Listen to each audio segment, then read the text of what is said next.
Una producción de Ministerios Vivientes de la Esperanza.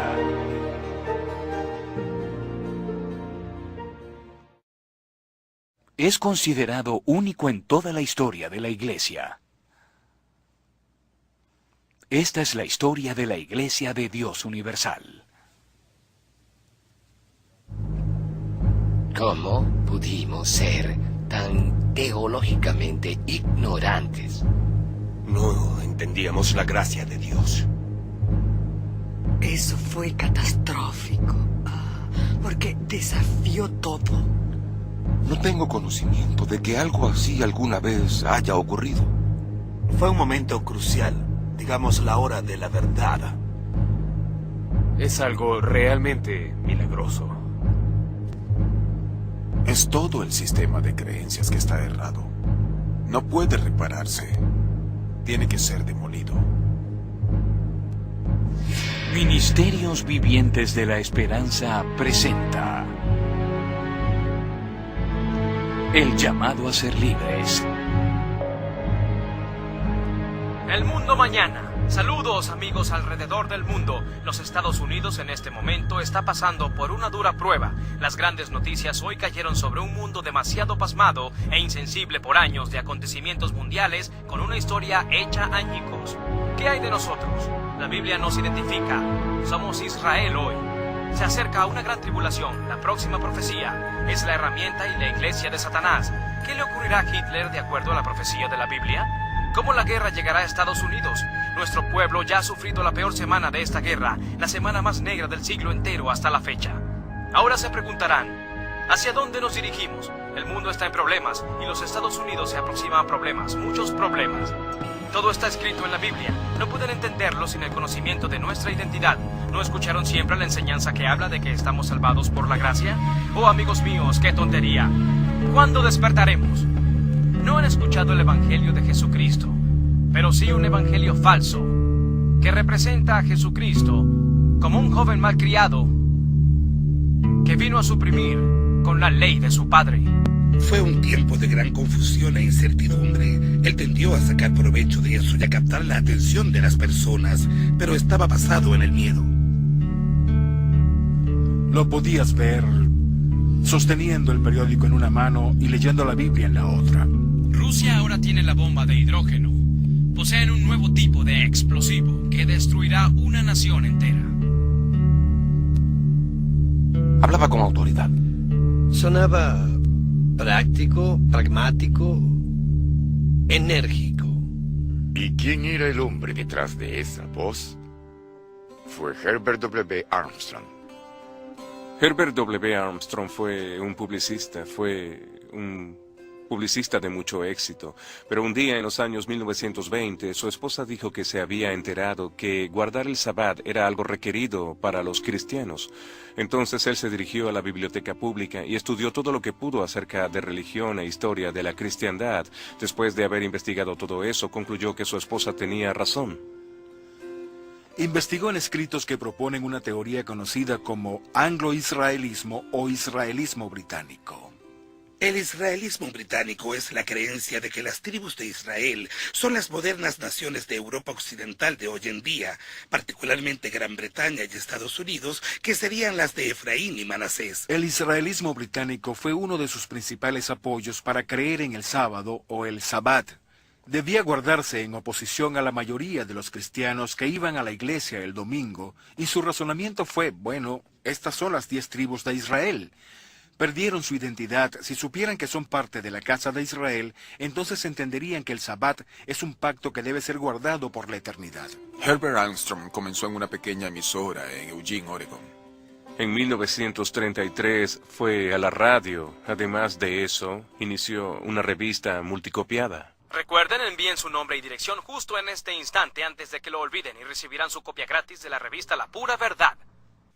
Comenzó a creer que Dios lo había elegido para ser su gran profeta del final de los tiempos, para que le dijera al mundo que Estados Unidos y Gran Bretaña descendían del antiguo Israel. Amigos, ¿se han enterado de la asombrosa noticia de que la población de los Estados Unidos de hoy es de naturaleza absolutamente israelita? Si los Estados Unidos era descendiente de Israel, entonces, este estaría involucrado en las profecías de la Biblia. Quiero decirles que todo este clima de alboroto significa que una terrible hambruna se avecina en Estados Unidos, que nos arruinará como nación dentro de menos de 20 años. De acuerdo, me arriesgo a decirlo. Solo esperen 20 años y verán si les dije la verdad. Dios dice que si un hombre dice lo que sucederá, hay que esperar y mirar. Si esto no sucede, es que no hablaba la palabra de Dios, hablaba por su cuenta. Esperen a ver si estas cosas suceden. Verán quién les está hablando, amigos míos. La atracción del señor Armstrong fue la profecía especulativa. Realizó muchas predicciones sobre el futuro usando sus claves de la profecía de la Biblia para proclamar el regreso de Jesús en 1975. El público dirigió la profecía y el programa se volvió enormemente popular. Y al público no le importaba cuando las predicciones no se hacían realidad. El señor Armstrong era todo un experto dejando de lado el tema. Y lo más increíble es que las personas lo aceptaban. ¿Hemos regresado al Sabbat de Dios? Oh, ¿cómo profanamos las cosas sagradas de Dios? Si los Estados Unidos no comenzaba a regresar a Dios guardando el Sabbat, un desastre inminente se cernía sobre ese país. Es tiempo del problema nacional más grande que alguna vez haya sucedido en los Estados Unidos de América. Se aproxima muy pronto. Su misión fue dar un mensaje de emergencia, advertir a los Estados Unidos y a Gran Bretaña que debían regresar a Dios guardando el Sabbat. Están bajo gracia, es lo que les dicen. Yo les digo que despierten, amigos míos. Han sido engañados. El verdadero evangelio es el de obediencia a Dios. Muchísimas personas lo escuchaban en la radio y decían que por fin había alguien que hablaba con autoridad, que había alguien que los llamaba a tener fidelidad y a ser obedientes a Dios. Alguien que se tomaba la Biblia seriamente. Herbert Armstrong enseñó que el verdadero evangelio no fue predicado del año 50 después de Cristo en adelante y que estaba restaurando el verdadero evangelio. Redujo a Jesús a un simple mensajero. Llegó a decir que el evangelio no trataba sobre Jesús, sino que el evangelio era un mensaje que Jesús predicaba y que significaba la llegada de su reino, el mundo mañana, de aquí el nombre de su programa radial. El mundo mañana. La Radio Iglesia de Dios presenta a Herbert W. Armstrong trayéndole la pura verdad sobre las noticias en el mundo hoy y las profecías del mundo mañana. Yo me emocionaba y le decía que encendiera la radio. Cuando él se emocionaba y me decía, enciende la radio, es diferente, enciéndela. Yo encendía la radio y escuchaba que hablaba sobre el mundo mañana. Todo ese concepto realmente llamó mi atención. Escuché ese programa radial y me interesé de inmediato y solicité la revista La Pura Verdad. La gente se cautivó mientras escuchaban, creían y mientras creían, donaban. Y mientras más donaban, el trabajo de Herbert Armstrong creció, creció y creció. La radio era el medio dominante, por supuesto, y no podías escapar de Herbert Armstrong. Como locutor religioso era muy fácil sentirse atraído por su estilo, su conducta. Así que una iglesia empezó a nacer. Comenzó a recibir cartas, y las cartas decían, me gusta lo que usted dice, creo en lo que usted dice. Ninguna de las iglesias por aquí enseña eso. ¿A qué iglesia puedo ir? Herbert Armstrong les contestaba, bueno, la radio es su iglesia. Vayan a la iglesia cada semana escuchando fielmente esta emisora de radio, y de hecho ese es el origen del nombre, la Radio Iglesia de Dios. Bueno, eso parecía estar bien por un tiempo, pero más y más personas comenzaron a escribir y comenzaron a haber grupos en las ciudades principales a lo largo de Estados Unidos. El público quería ser parte de este nuevo movimiento. Entonces Herbert Armstrong vio que iba a tener que entrenar personas para servir y atender a su radio audiencia. Entonces se mudó a California y encontró una propiedad en Pasadena que pensó que podía funcionar y trasladó sus operaciones a esa área. Ese fue el origen de la Universidad Embajador en 1947. Empezó con 4 estudiantes y con los años comenzó a crecer. Mientras hacíamos congregaciones a lo largo de Estados Unidos, conectábamos los puntos. Teníamos muchas iglesias por toda la nación. Muy pronto quedó claro que Herbert Armstrong era la obra. Entonces, ¿cuál era el rol del miembro? Él dijo, yo soy el que lleva el evangelio al mundo. Yo soy el que ha recibido el mensaje de Dios. Ustedes son mi apoyo. Pueden orar por mí y pueden donar su dinero. Fue la enseñanza de nuestra iglesia que la 10ª parte del ingreso se debe dar a Dios. Con ese tipo de soporte financiero, el ministerio creció. Este mensaje mediático fue cubriendo los Estados Unidos y se extendió por todo el mundo. Se extendió a Australia, Gran Bretaña, Alemania, Francia, Holanda, Italia, el Medio Oriente, Malasia y las Filipinas. Este evangelio se difundirá alrededor del mundo, y cuando le haya dado la vuelta a la tierra, al mundo entero, entonces, solo entonces, y no antes, vendrá el fin de esta era. De la radio pasó a ser la Iglesia de Dios Universal. Enseñanzas de la Iglesia. El israelismo británico fue una parte muy importante de la Iglesia de Dios Universal. Fue nuestra identidad. Fue nuestra identidad ser distinto de los demás. Lo vimos principalmente en términos de Sabbat y días sagrados. Esas leyes que nos hacían diferentes de la corriente principal del cristianismo. El señor Armstrong enseñó que el Sabbat es el sábado. Y el sábado es el 7º día de la semana. Y Dios se lo dio a Israel como una señal. Pero decía que a menos que guardáramos el Sabbat, no éramos verdaderos cristianos. Así condenaba al resto del cristianismo que no guardaba el sábado, a incrédulos, agregando que eran 7 los días sagrados que se encuentran en el libro de Levítico, y también condenando a la Trinidad. Dios en 3 personas. Santísima Trinidad. Solía cantar esa canción antes de saber la verdad. Ya no la canto más porque es totalmente falsa y mentirosa. Creíamos que Dios era el Padre y que Jesucristo era el Hijo, que el Espíritu Santo era un poder, por analogía como el de la electricidad.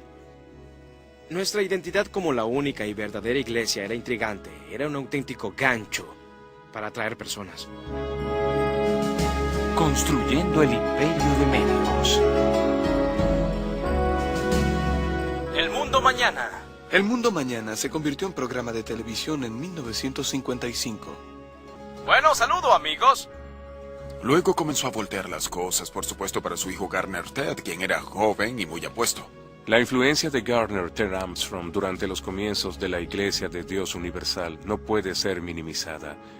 Él fue la voz del Mundo Mañana a principios de los 70. Fue su voz la que la gente escuchó. Bueno, saludos a todos. Este es Garner Ted Armstrong trayéndole las buenas noticias del Mundo Mañana.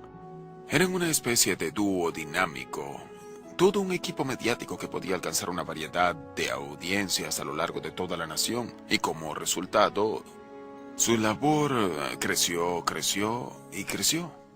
Garner Ted Armstrong fue visible durante años.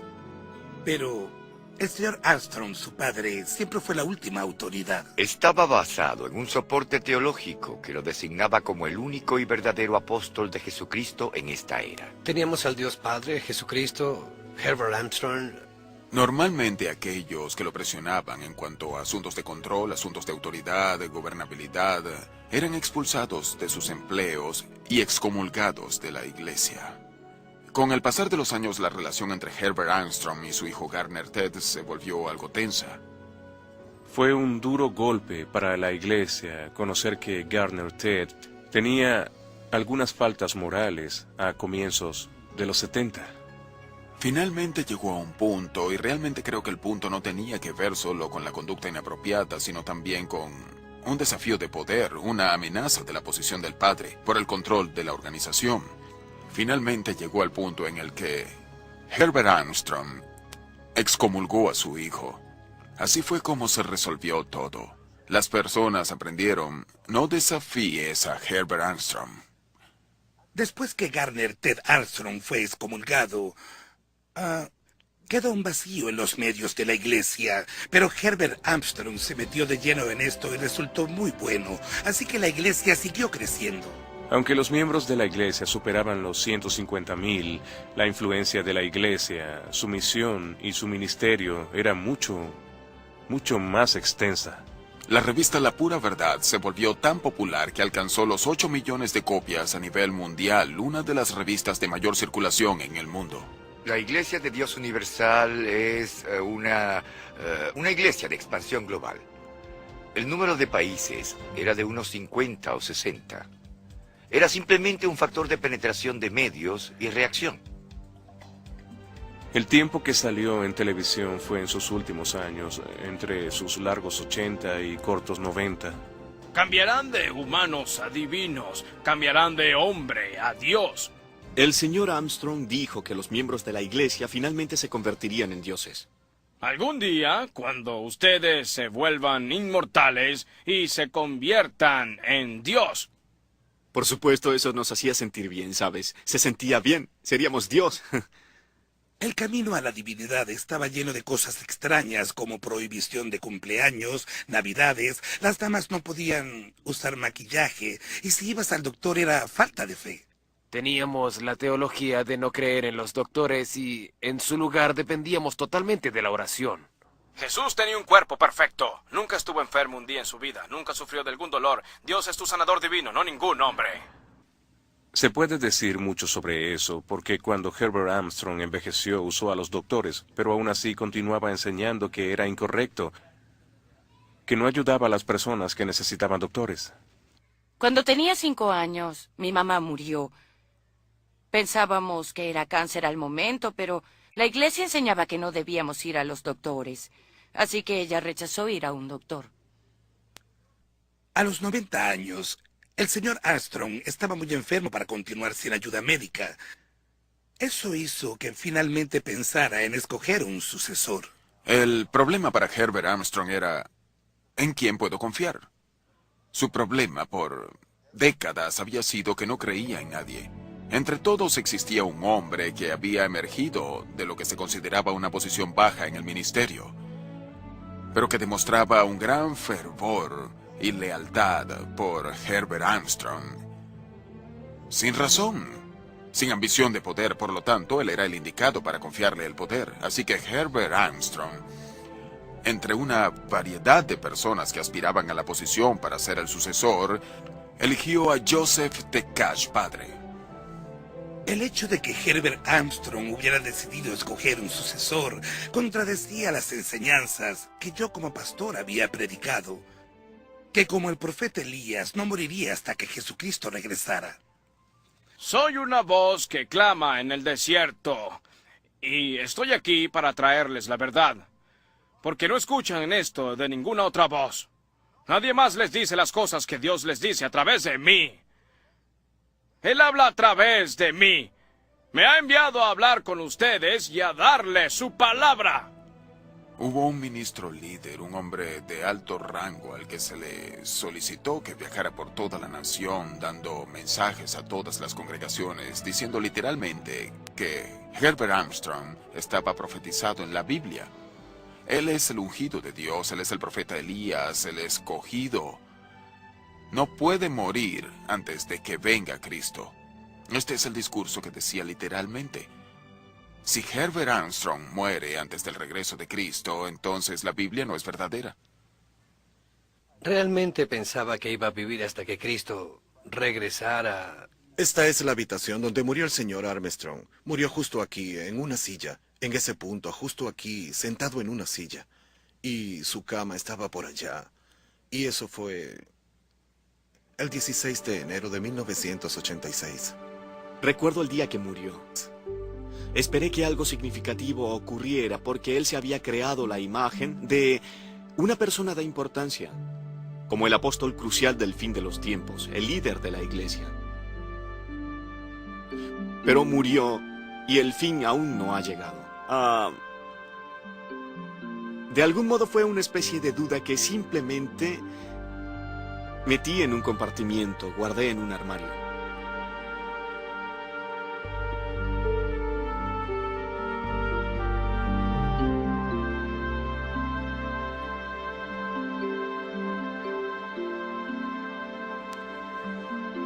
El Valle de la Decisión. Mi madre, bendita sea, dijo: Greg, hemos estado en un culto y te pido disculpas. Era decano de estudiantes en la Universidad de Embajador cuando me dijo eso. Al momento realmente desestimé mucho de lo que dijo, pero después de un par de años, quizás 3, comencé a pensar al respecto, particularmente en el momento de la muerte de Herbert Armstrong, que fue en 1986. Fue un tiempo de reevaluación, así que empecé a indagar sobre el israelismo británico.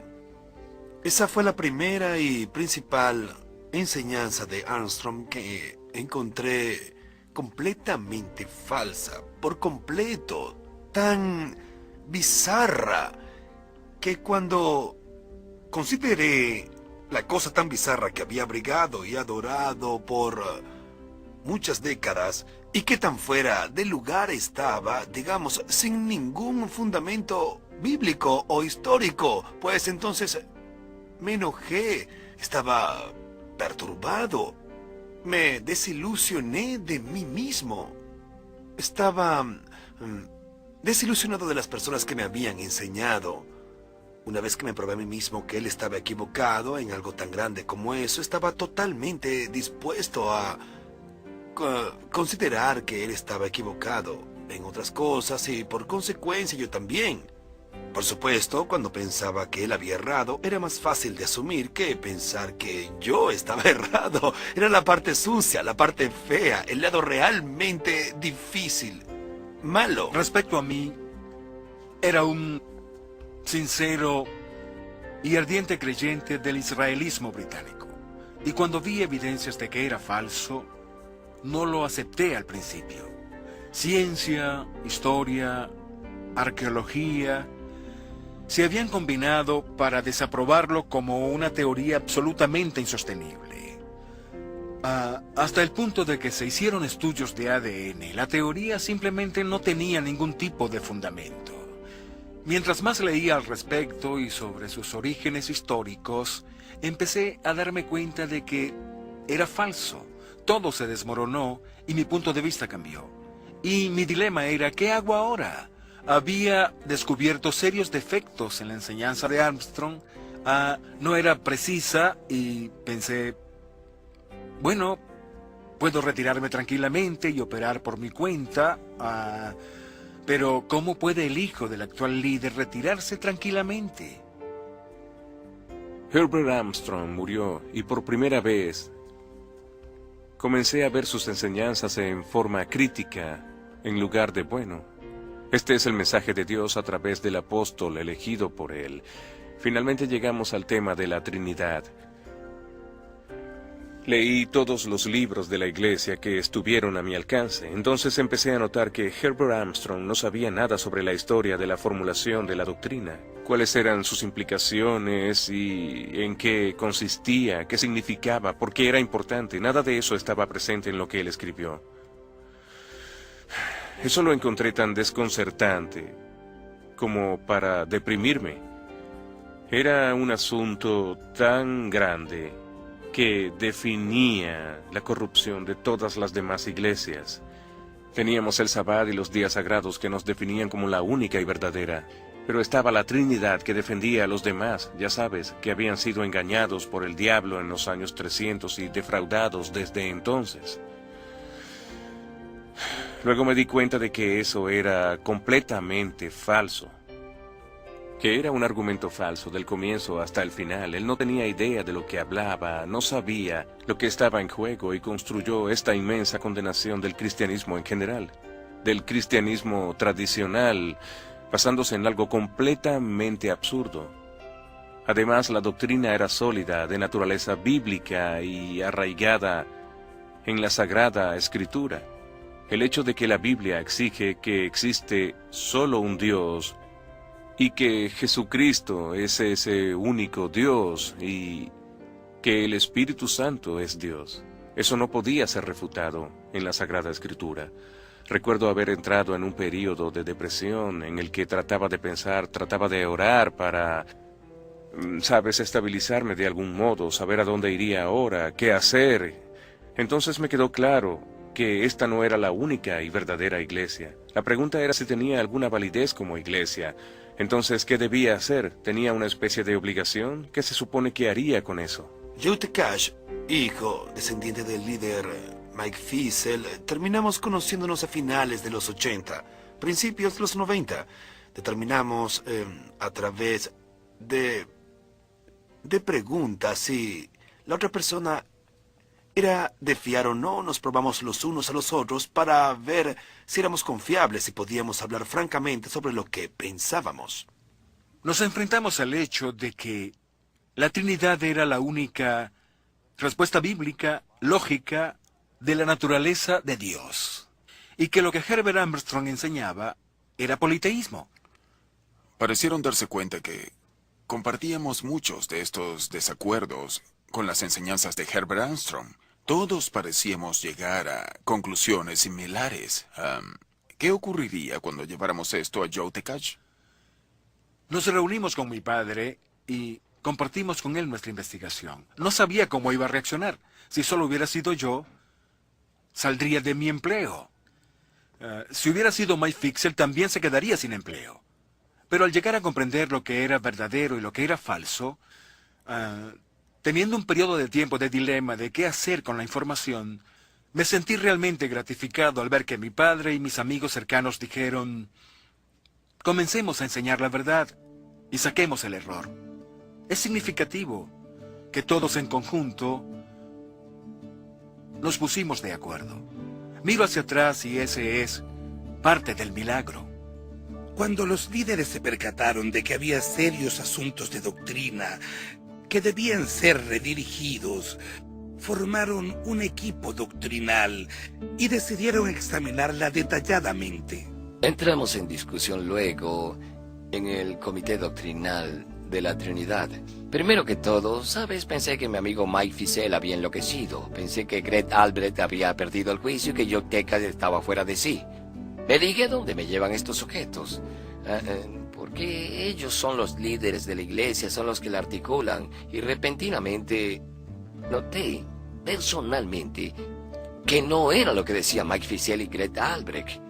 Era lo que Dios les había dado ahora para nosotros. No solo era una o dos personas haciendo exigencias sobre alguien, era un grupo de personas que estudiaban devotamente todas las semanas, yendo de un cambio doctrinal a otro cambio doctrinal, que veían cómo caía ante sus ojos, cómo le quitaban el velo de sus ojos y cómo salía la luz a la verdad. Tenía que ser obra de Dios, tenía que ser el Espíritu Santo que abría una mente tras otra. Determinar que la Trinidad era en realidad una doctrina verdadera fue un golpe mortal para la idea de que Herbert Armstrong era el único y verdadero apóstol del fin de los tiempos y que su iglesia era la única iglesia verdadera. ¿Por qué no quería que la Trinidad fuera cierta? ¿Por qué me resistía a eso? ¿Por qué simplemente no veía objetivamente en la Biblia y decía, oye, ¿qué dice? No soy objetivo en esto, ¿por qué no? Yo creo que era porque quería alejar a las demás iglesias. El asunto era si el Espíritu Santo tenía personalidad, y cuando llegué a ese pasaje me dije, oh Dios, estoy equivocado. Hemos estado equivocados y es cuando se encendió la luz como lo de la Trinidad. Vimos que la explicación trinitaria de la naturaleza de Dios era absolutamente correcta y totalmente crucial e importante para el entendimiento del mensaje del Evangelio. Realmente no tenía una relación con Jesús. Pensé que la tenía, pero no era así, porque es imposible hasta entender que el mensaje es sobre Él. ¿Cómo pudimos ser tan teológicamente ignorantes? ¿Cómo pudimos adoptar un error al grado de lo que hicimos? Aún no tengo la respuesta de eso. Trato de descifrarlo. Si una iglesia está equivocada sobre la naturaleza de Dios, está equivocada sobre muchas otras cosas. Es decir, esto de la naturaleza de Dios es, ya sabes, crítico para una iglesia cristiana. Fue difícil simplemente tener que tragar y decir, sí, estaba equivocado, malinterpreté. Y cuando uno ha estado en posición de enseñar, para decir, no solo he estado equivocado, he enseñado de modo equivocado. Eso fue duro. Entonces comenzamos a ver la divinidad de Jesucristo. Jesucristo es Dios. Jesús tenía que ser Dios. De otra manera sería incorrecto adorarlo, ya que no adorábamos a un ser creado. Al cambiar algo, tendían a crearse preguntas sobre algo más. En nuestro comité doctrinal comenzamos a estudiar las implicaciones del nuevo pacto. Había suficiente controversia dando vueltas alrededor de este tópico, porque el concepto del nuevo pacto era que los requerimientos de un cristiano son diferentes de las regulaciones para un judío en el Antiguo Testamento. Ese era el trasfondo. Y la implicación de todo fue que el Sabbat, los días sagrados, el diezmo, los requerimientos del Antiguo Testamento no están destinados a los cristianos en el Nuevo Pacto. El Nuevo Pacto está basado en mejores promesas. Todas las promesas que fueron dadas a Israel se cumplieron cuando Dios mismo llegó a la tierra. Vino como uno de nosotros, aunque siendo Dios, y tomó la causa de la humanidad en sus espaldas. Lo nuevo vendría a partir de la sangre, muerte y resurrección de Cristo. Fue cuando finalmente nos dimos cuenta que la ley del Antiguo Testamento, como dice en Hebreos, estaba realmente obsoleta. Tenía una lista de deberes. Decía, sí, estoy bien aquí. Lo estoy haciendo bien, necesito ayuda aquí. Era una lista de deberes que poseía en la mente. Una vez me di cuenta de que mi lista no importaba. Para nada. No solo tenía los deberes equivocados, sino que la sola idea de la lista no importaba. El cristianismo es una relación con Jesucristo. No es probada, no es dictada o impuesta por nuestro desempeño, por cuánto lo hacemos, con qué frecuencia, cuándo lo hacemos.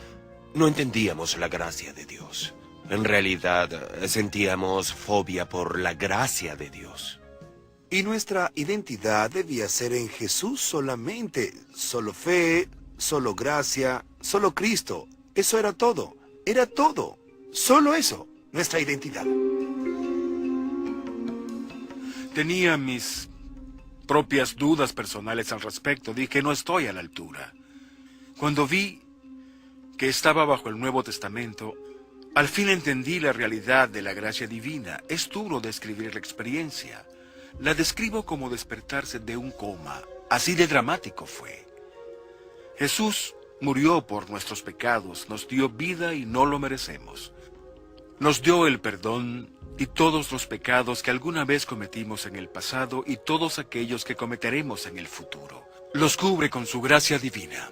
Me dieron advertencias como: es mejor que tengas cuidado con la gracia divina, no es bueno que te entusiasmes con ese asunto de la gracia porque estarás animando a la gente a pecar. Y yo dije, oigan, todos pecamos. Todos aquí pecamos. ¿En qué planeta despertaron esta mañana? Todos pecamos. Si no hay gracia, si la gracia no es incondicional, si la gracia no es algo que Dios nos concede para que la recibamos con júbilo, y no con condiciones por las que tenemos que regirnos, entonces ninguno de nosotros tiene esperanza alguna. La única esperanza que tengo es que Cristo esté lleno de gracia y verdad para mí en todo momento, a pesar de lo que pueda hacer. Somos completamente perdonados porque nuestro transitar nunca es perfectamente puro. Si Dios no hubiera enviado a Cristo, no tendríamos esperanza. Cristo trajo algo que terminó con todas las cosas antiguas. Trajo el Evangelio. El Evangelio dice, olvida todas las posturas, confía en mí, yo te he redimido. De eso se trata todo. Lo que el Evangelio hace al recibir esta gracia de Dios es perdonarnos a pesar de nuestros pecados. Es motivarnos a querer complacer a Dios mucho más. Cuando confiamos en el perdón de Cristo, nuestros corazones se vuelcan hacia Él. No es algo que nos incite a querer pecar más. Nos hizo abrir los ojos y pudimos ver todo lo que nos estábamos perdiendo. Todo ese montón de legalismo, la definición completa de nuestra iglesia basada en el Sabbat como día sagrado y que era la única y verdadera iglesia, todo eso colapsó en un instante. Así, uno a uno, los ladrillos en la pared comenzaron a romperse, fracturarse y empezaron a caer. Cuando el primer ladrillo cayó, solo era cuestión de tiempo para que todos los demás que estaban en la pared se desplomaran. El equipo doctrinal se acercó a Cristo, pero eso los dejó con un gran dilema. ¿Cómo iban a hacer llegar la misma verdad maravillosa hasta los demás miembros de la iglesia? Estaba mi padre sentado allí, reflexionando en voz alta. Dijo, ¿saben? Cuando comencemos a explicar estos hechos, algunas personas quedarán desconcertadas, algunos se marcharán. También dijo, creo que podría marcharse la mitad de nuestra organización. Y le dijimos, ¿sabe qué? Puede ser más de eso, no tenemos una pista, lo único que sabemos es que esto es verdad y esto no lo es. Y sabemos lo que debemos hacer. Yo dije, sí, así es cierto. Así que todos nos preparamos para que la mitad de la iglesia se retirara en la noche. Pero esperábamos que no sucediera. Fue un periodo de tiempo en el que los líderes se dijeron, es todo el sistema de creencia que está errado. No puede repararse. Tiene que ser demolido. ¿Continuaríamos siendo un culto o íbamos a ser cristianos? ¿Cuál de los dos? Mi padre trabajó largo y duro para preparar un sermón y explicarlo todo. En ese sermón, el señor Tecat reconoció como resultado de nuestros estudios que el Nuevo Testamento invoca el nuevo pacto y que Jesús vino para traerlos a nosotros. Ese pacto no traía consigo las reglas y regulaciones del antiguo. Simplemente estaban derogadas. El Señor del Sabbat ha llegado y la realidad ha reemplazado la sombra. Todo el concepto ha sido relegado y reemplazado por Jesucristo. La salvación es un regalo. Eso significa que no pueden ganarle de ninguna forma o manera. Somos una iglesia del nuevo pacto. Nuestra relación con Dios está basada en la fe en Cristo y no en el antiguo pacto. El antiguo pacto es obsoleto. Fue algo que se supo alrededor del mundo. Fue un momento decisivo, un momento crucial. La hora de la verdad era como un duelo. Cuando has cumplido con el Sabbat y escuchas, estás abolido, es algo que te conmociona. Realmente conmociona escuchar que digan eso. El Sabbat no es requerido para los cristianos. Fue como una campana dentro de mis oídos. No puede ser. Lo he cumplido todos estos años. He creído que es necesario. Hay que cumplirlo. Cuando dijo que el descanso está en Cristo, no en un periodo de 24 horas, salió humo de los oídos de las personas. Se les volaron los fusibles. Pues hubo un enorme conflicto en la iglesia de Dios. Yo era pastor en Sudáfrica cuando Joseph Tekat dijo que el Sabbat no era necesario para los cristianos. Tuvo un efecto devastador en la iglesia. Eso fue catastrófico, porque desafió todo lo que había creído por 30 años. Debió haber estado totalmente convencido de llegar tan lejos porque previsiblemente fue como una explosión nuclear que cayó sobre la iglesia. Que el señor Tekash haya hecho tal afirmación sobre el Sabbat cristiano fue totalmente opuesto a lo que la iglesia había enseñado durante 50 o 60 años. Los miembros estaban molestos por esto porque era un apóstol contradiciendo a otro apóstol. Alguien tenía que estar equivocado. Después que el servicio terminó, las personas se formaron en grupos. Algunos rompieron en llanto, otros se enojaron, unos hablaban sobre qué significaba, cuál era el significado de aquello. Recuerdo estar sentada muy atenta en la iglesia, escuchando ese día realmente consciente que las cosas estaban cambiando. que no se trataba de pequeños cambios doctrinales, y que era algo muy grande. Recuerdo cuando iba de regreso a mi dormitorio y vi como todos los estudiantes estaban aturdidos. Recuerdo a los chicos al teléfono hablando con sus padres en sus respectivas congregaciones. ¿Escucharon eso? ¿Qué significa? Y bueno, rápidamente se comparaban historias sobre lo que habían escuchado. Debió haber sido un buen momento para comprar acciones en la compañía de teléfonos, porque las líneas telefónicas ardían en todas nuestras congregaciones. No solo en los Estados Unidos, sino alrededor del mundo. Y es ahí cuando comienza el momento de cambio. El sermón del señor Tekash fue enviado a todo el mundo por correo electrónico. Tuvo un efecto perturbador. Algunos lo adoraban, otros no. Algunos estaban felices, otros no. Unos lo aceptaban y otros no lo querían. La ironía de esto es que las personas decían literalmente cosas como, por ejemplo, siempre guardamos el Sabbat, siempre creímos que se debía guardar ese día, debemos obedecer a Dios, Él nos dice que no tenemos que obedecer a Dios, que no debemos guardar el Sabbat, no puede ser correcto. Dice que no debemos guardar las fiestas sagradas. Se nos enseñó que debemos guardar las fiestas sagradas para obedecer a Dios. Si no cumplimos con las fiestas estaremos pecando. Y nos dice que no tenemos que hacerlo más, no puede ser correcto. Dice que no tenemos que dar más el diezmo de nuestro dinero a la iglesia, eso sí tiene sentido. Lo primero que sucedió, sin importar de qué lado de la ideología estuvieran, es que el ingreso de la iglesia se fue en picada. Fue como un avión aterrizando. El gráfico es muy dramático cuando ves en forma visual lo que sucedió en 1995. Si hablamos de empleados, yo era supervisor y tenía personal a mi cargo. Hubo reducción. Bueno, despedimos a personas que habían trabajado allí durante 20 años o 30 años. Mi esposa fue despedida. Operaciones mediáticas. La división en particular en la que estaba involucrado pasó a tener unos 1000 empleados y se redujo a...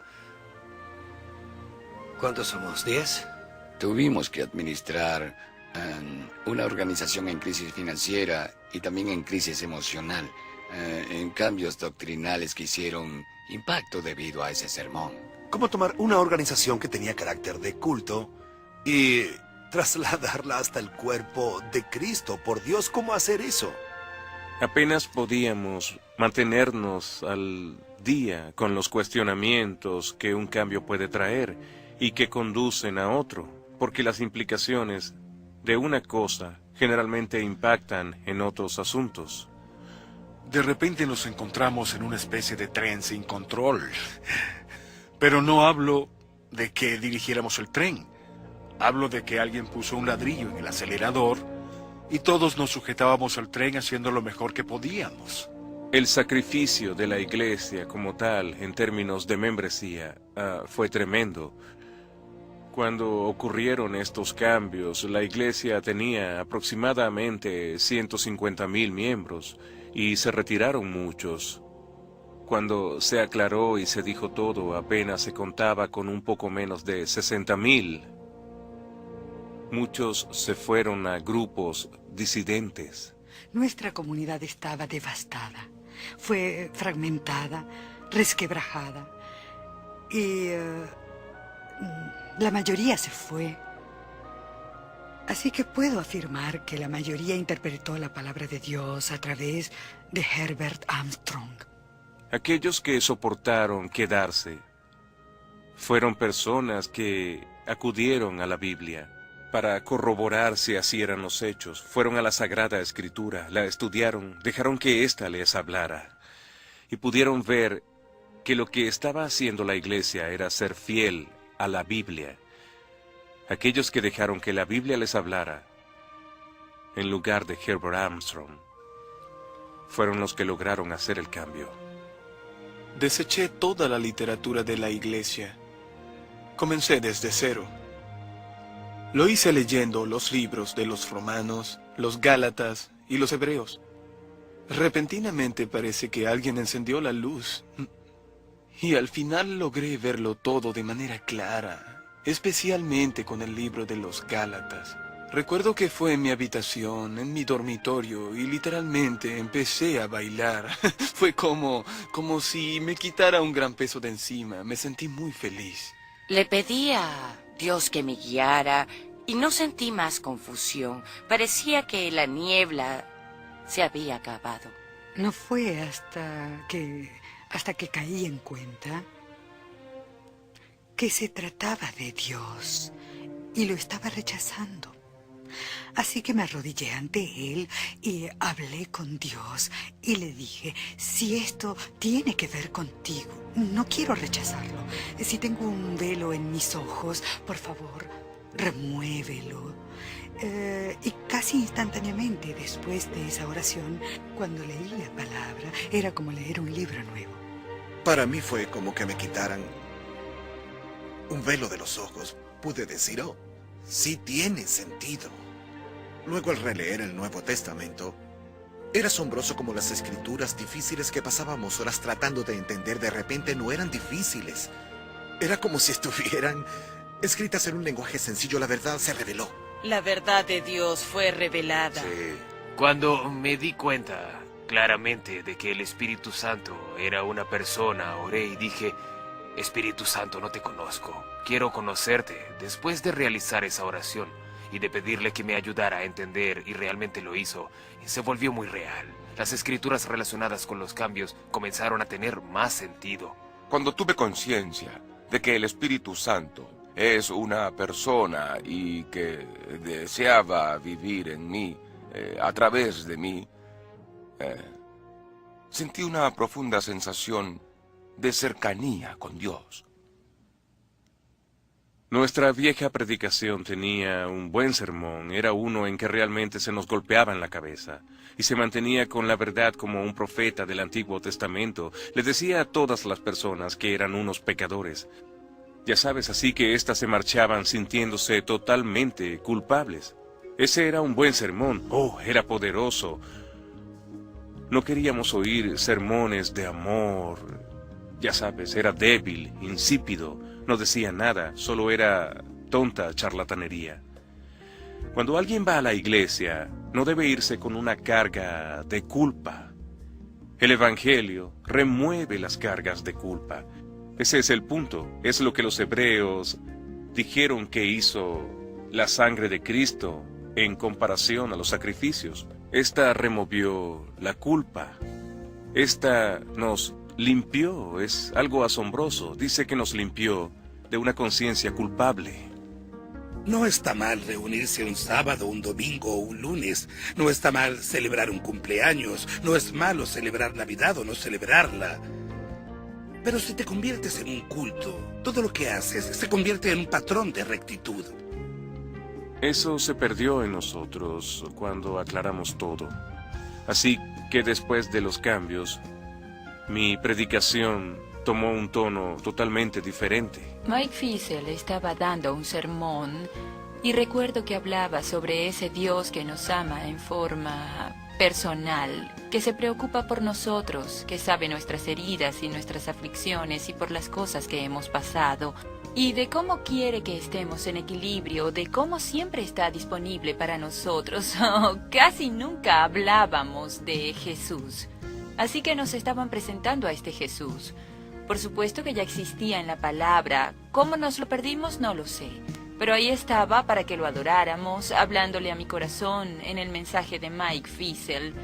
Y fue la primera vez en una ceremonia que nos pusimos de pie de nuevo para cantar al final del servicio y que levanté mis manos para adorarlo y, ¿sabes algo? Estaba cohibida, no lo sabía. Y es que nunca hacíamos eso, pero lo único que sabía en ese momento es que quería alabar a ese Dios, así que levanté mis manos y le canté en alabanza porque tenía que hacerlo y lo hice en ese momento, y adorar a mi Dios nunca fue lo mismo desde ese instante tan maravilloso.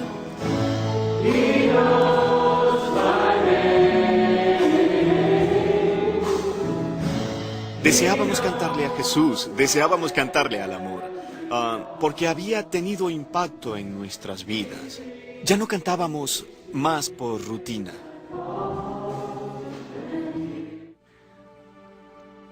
Aquellos que aún siguen detrás del velo. Aquellos que no hicieron el cambio, que siguieron con las enseñanzas de Armstrong. Simplemente acudieron a sus textos para reforzar lo que siempre habían oído, en lugar de permitir que la Biblia, en todo su contexto, les hablara. Hubo otros que nos dejaron, que adoptaron las doctrinas de Herbert Armstrong sobre la palabra de Dios. Muchas de esas personas rechazaron ver cualquier literatura o explicación que dio la Iglesia. Tenía un amigo que recibiría un paquete de nosotros en Pasadena y me dijo esto personalmente. Me dijo, lo tiré al bote de la basura sin siquiera abrirlo. No quería saber qué tipo de basura están ustedes diseminando. ¿Cómo puedes aprender?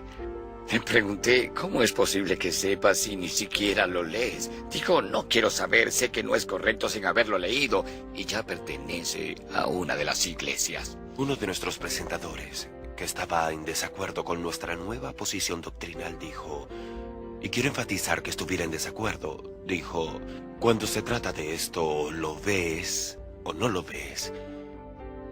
Estuve de acuerdo con él. Él no lo vio. Por supuesto, él pensó que era yo el que no veía. Se aferraban a Moisés, y mientras lo hacían tendrían un velo sobre sus ojos. Nosotros que habíamos visto ya, se nos había quitado el velo, ahora veíamos la luz gloriosa del Evangelio de la Gracia Divina de una forma que nunca antes pudimos. Pasamos de una posición de error y ceguera a una posición de visión espiritual. Cristo mostró mucha misericordia y guió mis pasos de una manera muy clara. De lo contrario, no hubiera procesado los cambios, los hubiera rechazado. Fue algo devastador. Fue devastador. Yo nunca había experimentado algo como eso. Lo doloroso de nuestro cambio fue que muchos de los que caminaron al principio ya no caminaban más con nosotros. Es muy triste. Queridos amigos, fue, bueno, simplemente nos dieron la espalda. Fue realmente difícil. Algunas personas se divorciaron, algunas familias aún no se hablan entre sí. Hubo mucho dolor a partir de eso. Hogares se dividieron por esto, y los chicos, solo recuerdo sus lágrimas. Mi mamá y mi padre se fueron, y mis hermanos, y eso fue duro para mí. Solo hablamos del clima y cosas así. Es duro. Muy duro. Es ver a personas con las que reía y hacíamos cosas juntos, ya sabes. Cuando las vi no me hablaban. Eso dolió. Pero Dios sana. Sabes, oramos por ellos, aún oro por ellos. Aún tenemos esperanzas para ellos, aún oramos por ellos y los seguimos recordando. Elecciones difíciles. Comenzamos a tomar decisiones que fueron extremadamente difíciles. Clausuramos la televisión. Cerramos la universidad. Fue un gran trauma emocional para todos nosotros. Pero para ajustarnos al poco ingreso, tuvimos que recortar los gastos. Así que fue un tiempo realmente difícil y emocionalmente estresante. Le doy crédito a aquellos que se encontraban como líderes en ese momento, que tuvieron la valentía de hacer eso, que no se preocuparon por la pérdida de poder, pérdida de prestigio, pérdidas financieras, pérdida de sí mismos. Mi padre tenía un tumor en el colon y era de carácter maligno. Durante ese tiempo me dijo que iba a decir a la junta directiva que yo debería ser su sucesor. Joseph Tkach eligió a su hijo como su sustituto porque quería estar seguro que los cambios que había introducido continuarían. Cada paso del camino que labró Joseph Tkach, padre, fue de compromiso con Cristo. Comparado con Herbert Armstrong, nos tuvo a nosotros que le dijimos, es la decisión correcta. Pero tuvo a muchas más personas, buenos amigos de él, compañeros, amigos de toda la vida, que le dijeron que era un idiota, un tonto, que era un hereje, que era ya sabes lo que sea, y eso lo hizo pedazos. Padecía de una condición de cáncer, pero la mayoría de nosotros cree que fue precipitado por el increíble estrés. Murió de forma prematura.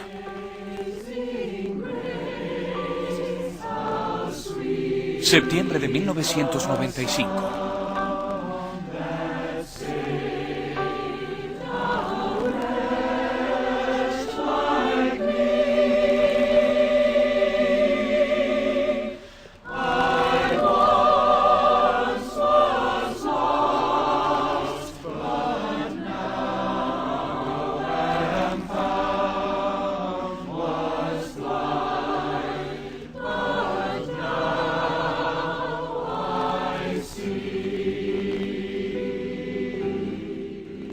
Me encargó que terminara el trabajo y que fuera fiel. Eso me lo tomé en serio y aún lo hago. Joseph Tkach, hijo, es amable y inclusive muy cálido y gentil. Es lo que la Iglesia de Dios Universal necesitaba después de Armstrong. En los tiempos de Armstrong, una de las cosas que se nos inculcaba era que mientras más alto subieras en la organización, se supone que tendrías más respuestas. Y eso aumentaba tu ego. Y en la transición pensé, no tengo que pretender que soy alguien más especial que algún otro. Solo soy un hombre normal que lucha por la vida. Y me pareció tan refrescante y liberador enseñarle a las personas que todos somos pecadores y que todos necesitamos a Jesús. El camino a Damasco. No puedo evitar pensar en Saulo de Tarso, que perseguía a la iglesia y asesinaba a los cristianos, y luego vino Bernabé y dijo, miren a quien traigo aquí, es Saulo de Tarso.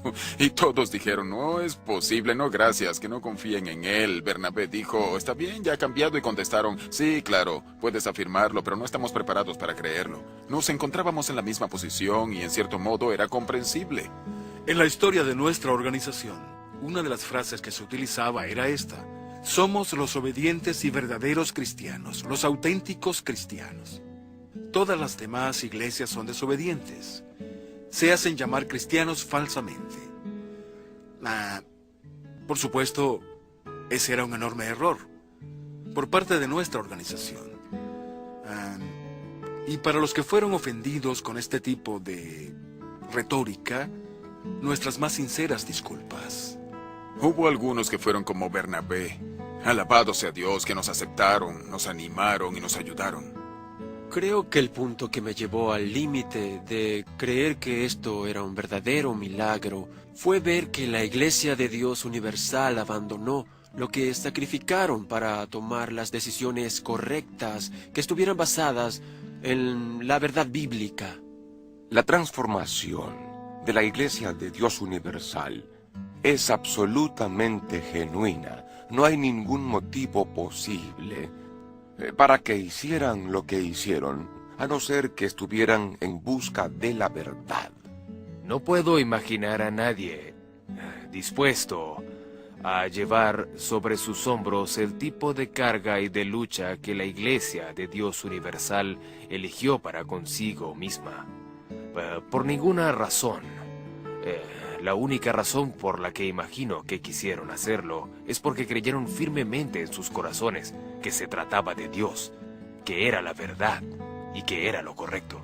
No tengo conocimiento de que algo así alguna vez haya ocurrido. Tener una organización, no solo un grupo de individuos, sino una organización que pasó del cultismo a Cristo y que abiertamente haya pagado el precio. Sí, Observar la Iglesia de Dios universal y el cambio en su centro teológico es algo realmente milagroso.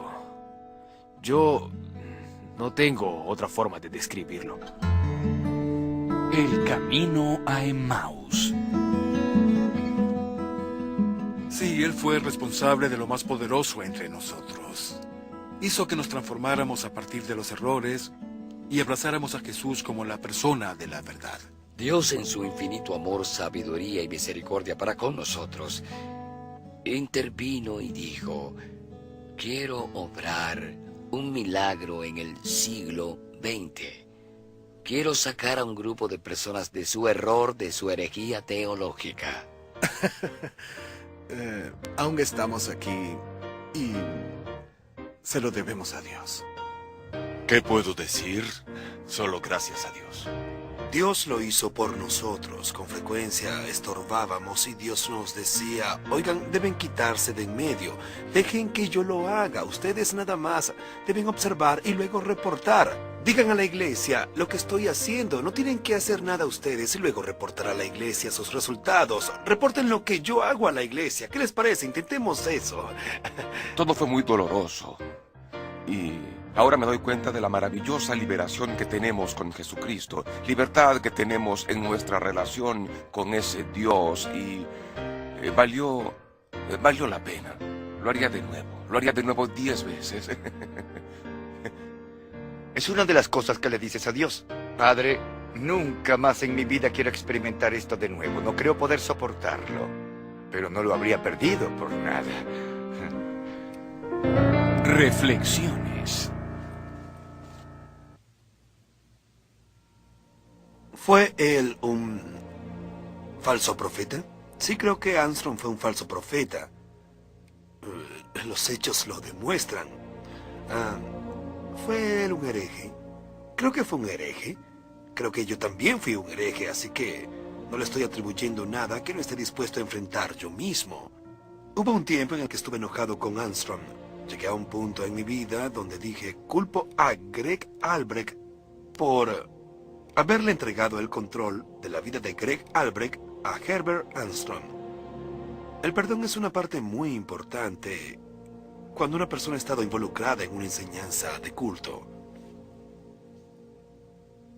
Era imposible para mí perdonar a alguien a menos que aceptase el perdón de Dios primero. Y me di cuenta de que se me hacía difícil aceptar el perdón de Dios, pues muchas personas no quieren, debido a que hay que admitir que Dios es Dios y que tú eres tú y que has hecho cosas realmente malas. Y sabes, es muy duro, pero cuando aceptas el perdón de Dios, Él te impulsa a perdonar a los demás, porque de otro modo no puedes perdonar a nadie entonces. Eso se escapa de las capacidades humanas, andar perdonando personas de la forma en que la Biblia habla del perdón. El perdón de Dios. Así que comencé a ver que esa era la manera en que podía perdonar a los demás. Puedes aprender a amar a otras personas de la misma forma en que Dios te ama, porque es el amor de Dios que se esparce y entra en nuestros corazones a través del Espíritu Santo que nos permite amar a nuestro prójimo como a uno mismo. Así, con el amor incondicional de Dios por primera vez en tu corazón, puedes sentir amor incondicional por tus semejantes.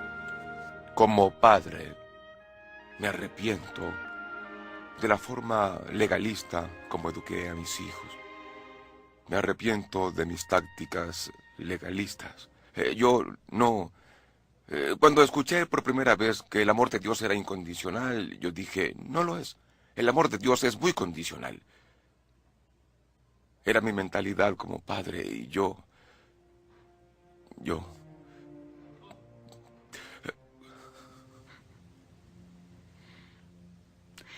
Constantemente trataba de ser buena y por lo tanto había siempre un sentimiento de condenación.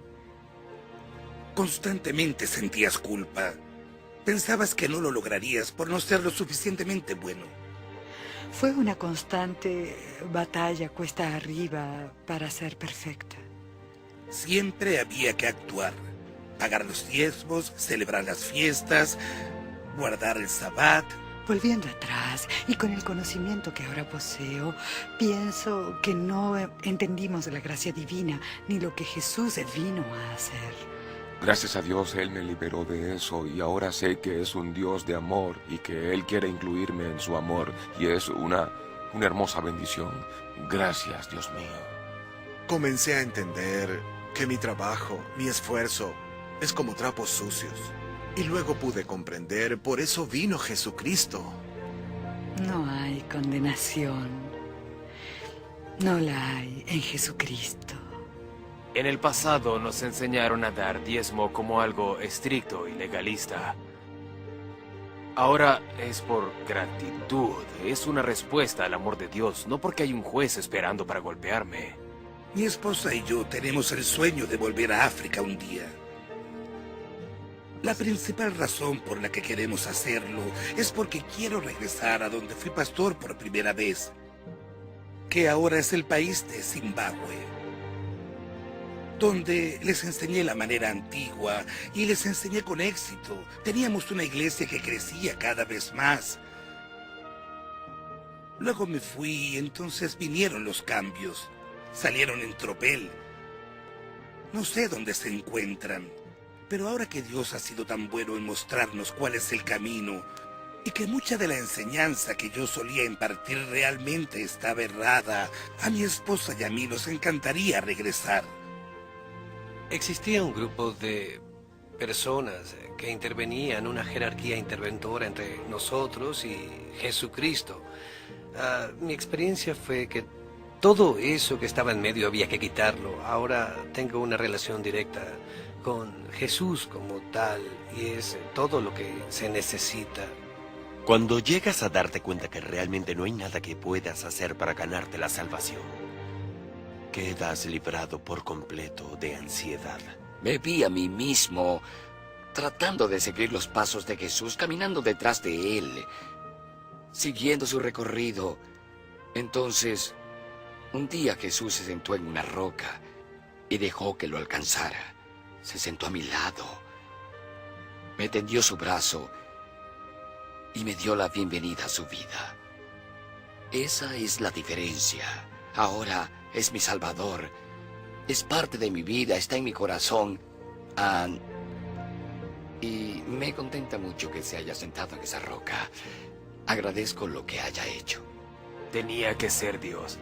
Tenía que ser Dios, el Espíritu Santo que entrara en la iglesia para que Cristo condujera a la iglesia. Pronto nos preguntaron por qué no cambiábamos el nombre. Una de las razones por las que no nos precipitamos a cambiar el nombre de la iglesia fue porque Dios había realizado un milagro. No queríamos escapar de ese milagro, ni queríamos ocultarlo. Nuestro más grande testimonio es lo que Jesús ha hecho con nosotros y cómo nos ha transformado. Donde veo el trabajo del Espíritu Santo en medio de la transformación de la iglesia es en la humildad de los humanos que tienen poder, que tienen prestigio, que tienen ingresos cómodos, incluso sitios muy lujosos, y que están dispuestos a dejar todo eso de lado por lo que dicen las Escrituras y lo que Dios dice. La lucha financiera, la lucha emocional, la lucha personal, nadie puede decir que no valió la pena. Valió cada centavo de la lucha que tuvimos y que podríamos tener. Sucedió a través de la oración, a través del Espíritu Santo. De otra manera no tendría explicación. Uno de los pastores allí hizo referencia a nuestra iglesia y hablaba sobre lo que puede suceder con el poder de la oración y de cómo miembros, incluyendo a Jack Jayford, solían asistir a nuestro recinto y caminaban orando el perímetro de la universidad. Yo no sabía eso. Y ahora, años después de que hicieron eso, nuestra iglesia ha cambiado para aceptar la gracia por la fe. Y aquí estoy sentada en su congregación. Quería ponerme de pie y decir, estoy aquí, funcionó, estoy aquí. Dios ha realizado el maravilloso milagro de su amor por nosotros. Le preguntamos, ¿Por qué nosotros, Señor? Gracias. Pero ¿por qué nosotros? ¿Tienes un propósito para nosotros? ¿Nos tienes un mensaje? ¿Hay algo que debamos proclamar en tu nombre? ¿Estamos para darle esperanza a otros cultos de que algo maravilloso puede ocurrirle a ellos? Contemplar la Iglesia de Dios Universal como se encuentra hoy, en cuanto a fe y creencias, hubiera sido imposible de pensar.